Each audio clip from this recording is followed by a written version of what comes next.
J'ai encore regardé les animés les moins bien notés de Voir Anime. Pour ceux qui ne savent pas, j'ai déjà fait un premier épisode que vous pourrez regarder après cette vidéo sans aucun problème. Je fais ce deuxième épisode car la barre des 100 likes que j'avais demandé a été largement atteinte et je vous remercie encore franchement, c'est incroyable. Aujourd'hui, nous allons donc nous pencher sur deux animes, mais avant ça, n'hésitez pas à liker et commenter pour me soutenir. On vise d'ailleurs la barre des 1000 abos, alors n'hésitez pas non plus à vous abonner pour atteindre l'objectif. Bref, fin de l'intro et c'est parti pour la vidéo. Pour commencer, je vais vous parler du premier anime que j'ai regardé s'appelant Ninja Collection, qui est noté 2,8 étoiles sur Voir Anime. L'intégralité de ces épisodes dure 4 minutes, alors ça va, je n'ai pas trop souffert en regardant. Déjà, avant de rentrer dans l'histoire, franchement, je trouve l'animation horrible. Vraiment, on dirait des enchaînements de diapositives sur PowerPoint. Je veux bien comprendre que ce soit un choix de style, mais franchement, ils auraient animé tout ça comme tout le monde, je pense que personne ne leur en aurait voulu. Ok, maintenant, place à l'histoire. On suit un jeune présent en cours qui remarque de la fumée dehors. Cette même fumée rentre dans la classe et surprise, tout le monde l'inhale et paraît possédé. Sauf évidemment le personnage principal qui l'a vu avant. Évidemment, comme dans tout manga cliché, on attend un héros charismatique et puissant pour venir sauver notre protagoniste. Et attention, il est là, il arrive! おい、お前そんなところで何を。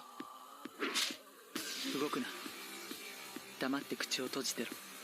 入られるぞ。 Oui, ce mec se bat avec un éventail. C'est Marie de Wish le truc. Le mec maîtrise donc la fumée avec son éventail, puis la fait disparaître. Dans l'épisode suivant, on suit une femme au bureau qui se sent mystérieusement observée. Elle remarque un homme étrange laver les vitres tout en la fixant. Puis d'un coup, elle se fait téléporter je ne sais où et risque de tomber dans le vide. Sauf que son collègue la réveille. Enfin, c'est ce qu'on croit car en réalité, quand il ouvre le placard, on voit le même homme qui paraît recouvert de papier pour sceller les entités maléfiques. C'est là qu'on comprend qu'il y a vraiment un truc avec les entités et les exorcistes dans cette ville. D'ailleurs, ces fameux exorcistes sont appelés des ninjas. Vraiment, je comprends pas la logique, mais bon, faut pas oublier la note de l'anime sur Voir Anime, ça relève beaucoup de choses. Et on change encore de personnage principal, ce qui, je trouve, casse vraiment le rythme à chaque épisode. Bref, on suit une fille dans une piscine nocturne, toujours animée sur PowerPoint. Ses deux amis la lâchent pour aller aux toilettes et draguer. Et scénario redondant, le retour, tous les gens de la piscine disparaissent exactement comme la hype du Unspinner, c'est-à-dire en quelques secondes. Ensuite, la fille se fait tirer dans le fond de la piscine, sauf qu'elle se fait sauver. Quand je vous dis que les épisodes sont tous les mêmes, c'est vraiment pas une blague. Par exemple, après ça, on suit une fille qui va dans un coiffeur avec une ambiance vraiment terrifiante. On croirait presque qu'un jeune homme s'appelant Gaëtan s'est déjà fait une buzz cut ici, tellement l'ambiance fait peur. Ah ouais Gaëtan, ça va? Ouais, Dis-moi, tu fais quoi comme coupe? une basket. Une basket? Ouais.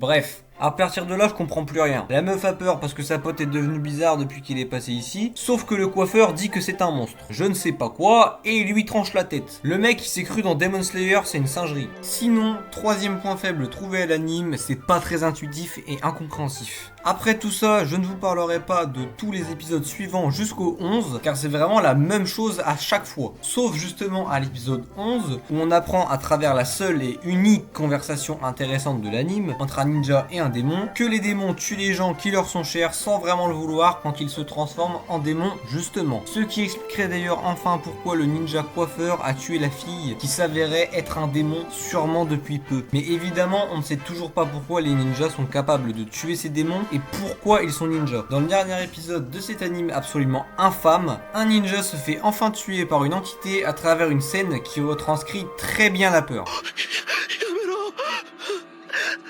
殺すなら早く殺せ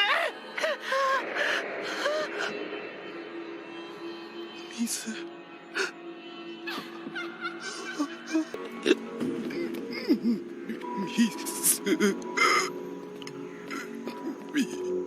こんな奴が仲間だったとは情けない。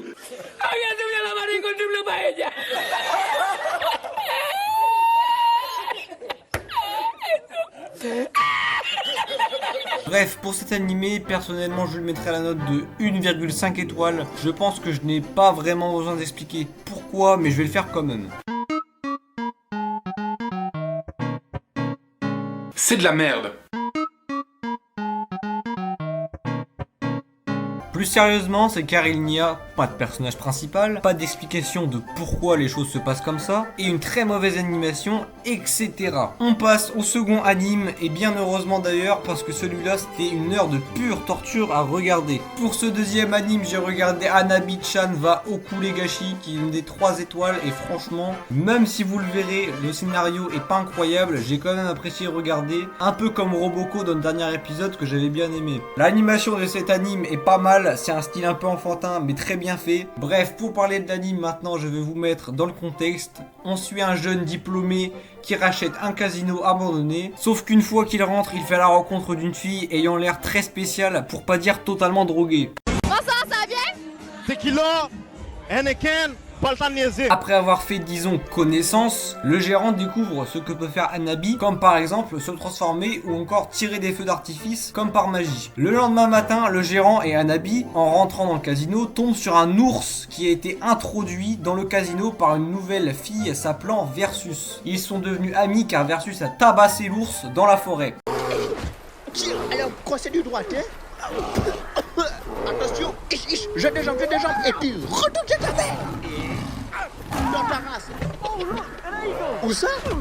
En plein dans les bourses de l'autre. Cherchez pas à comprendre ce qu'elle foutait dans la forêt. On apprend également qu'en quelque sorte c'est la grande sœur de Hanabi et que de base c'est aussi une machine à sous. Versus est donc engagé dans l'équipe, mais attention, l'ours aussi est engagé. Bien évidemment! Bien évidemment!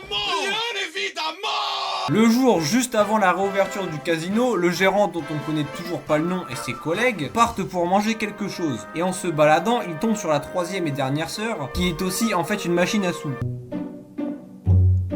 Smash. Elle est donc engagée aux côtés de ses sœurs. Dans l'épisode suivant, c'est l'ouverture du casino. Ça marche mais sans plus et il ne se passe pas grand chose dans l'épisode à part que les filles ont essayé les uniformes qu'elles sont censées mettre mais au final ne mettent pas. On passe donc à l'épisode suivant où, ah bah non, il se passe toujours rien en fait. Ils ont juste fait à manger chacun leur tour pour manger ensemble le midi. Bon, vraiment par la suite il se passe quelque chose. Le gérant donne la paye à ses employés et semble fatigué. Alors les filles décident de gérer le casino pour qu'ils se reposent. Sauf que... 月日とかいいわね。お店のメールで告知するね。 Je vous laisse imaginer dans quel genre de sauce le mec a été mis juste à cause d'une journée. Bref, les 3 filles et l'ours continuent leur délire chelou et décident d'aller jouer dans un autre casino, sauf qu'ils ont tabassé absolument tout le monde dans le casino pour aucune raison. On continue de suivre les 3 folles qui décident de s'arrêter à un food truck pour manger. Sauf que surprise, il est géré par la fille machine Pachinko numéro 1 du pays, s'appelant Taco Slot. Mais visiblement, les 3 filles n'en ont absolument rien à foutre, elles veulent juste manger. Après tout ça, les 2 sœurs de Taco Slot arrivent et à eux 3, elles constituent les 3 machines les plus importantes du pays. Double smash.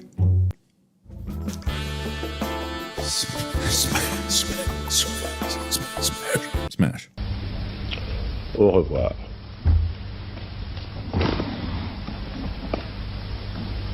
À l'épisode suivant, toutes les filles décident ensemble de placer 2 food trucks devant le casino pour gagner de l'argent autrement qu'avec le casino, qui est encore temporairement fermé mais qui rouvre le lendemain. Cela ramène donc beaucoup de monde et en plus de ça, un casino du coin a fermé, il y a donc plus de clients. Sauf que le casino qui a fermé, c'est celui où les 3 filles machines totalement tarées ont tabassé tout le monde. Pour s'excuser, ils sont donc partis travailler là-bas temporairement en laissant le gérant avec les 3 nouvelles filles pour gérer le casino. Pour finir l'anime, on suit Hanabi qui rencontre un garçon malade qui veut absolument revoir un feu d'artifice car il ne sait pas s'il va mourir de sa maladie. Hanabi, qui en a la capacité, le fit donc un soir après l'avoir rencontré et c'est le même jour où le garçon guérit et voit le feu d'artifice par la fenêtre. Pour résumer l'animé, je pense que j'aurais pas aimé si les épisodes faisaient plus de 4 minutes car malgré tout ça, l'anime reste un animé un peu troll et donc avec un rythme vraiment pas fou. Je pense qu'il mérite sa note de 3 étoiles, même si 3,5 étoiles peut aller aussi. Bref, c'est la fin de la vidéo, j'espère que vous l'avez apprécié. N'hésitez pas à liker et vous abonner, mais avant ça, pour les vrais qui sont restés jusqu'à la fin de la vidéo, commentez jambon beurre, comme ça je verrai combien vous êtes à regarder les vidéos en entier. Bye les boss.